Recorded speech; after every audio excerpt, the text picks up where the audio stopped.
হুজুর, আমার প্রথম প্রশ্ন হলো, মসজিদের মাইক দ্বারা মৃত ব্যক্তির এলান বা অন্য কোনো এলান বা ঘোষণা করা বৈধ আছে কিনা? নামাজের পর অনেকে কাতারে দাঁড়িয়ে, এটা একটা হুকুম, মাইকে এলান করা একটা হুকুম।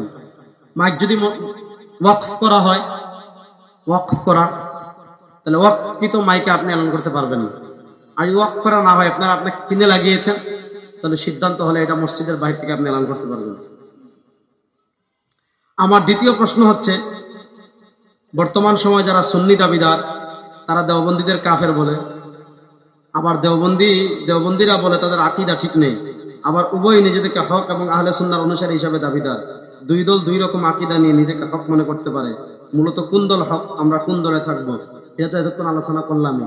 যে দেখেন নবী সাহাবীর আদর্শ কার মধ্যে আছে, নবী সাহাবী উরুস করেছেন কিনা, নবী সাহাবী কবরে মোমবাতি জ্বালাইছেন কিনা, নবী সাহাবী কবরে লাল সুতা বাঁধছেন কিনা, কবরে গিলাফ দিয়েছেন কিনা, নবী সাহাবা একরাম নবীকে হাজির নাজির মনে করেছেন কিনা, সাহাবা একরাম বারাই রবিউল আউয়াল সাইয়্যিদুল আয়াদ সকল ঈদের সেরা ঈদ পালন করেছেন কিনা।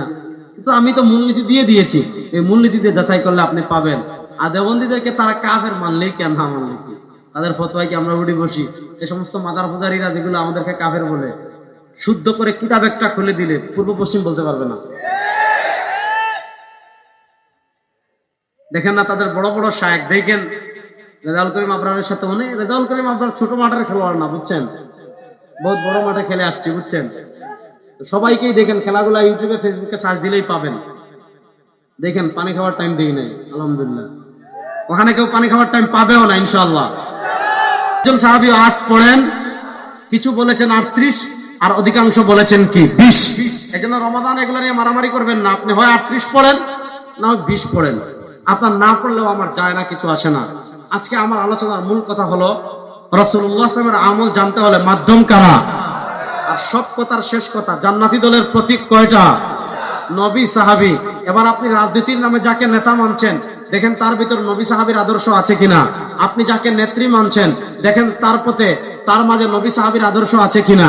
আপনি যেই দল করছেন, দেখেন ওই দলে নবী সাহাবীর আদর্শ আছে কিনা।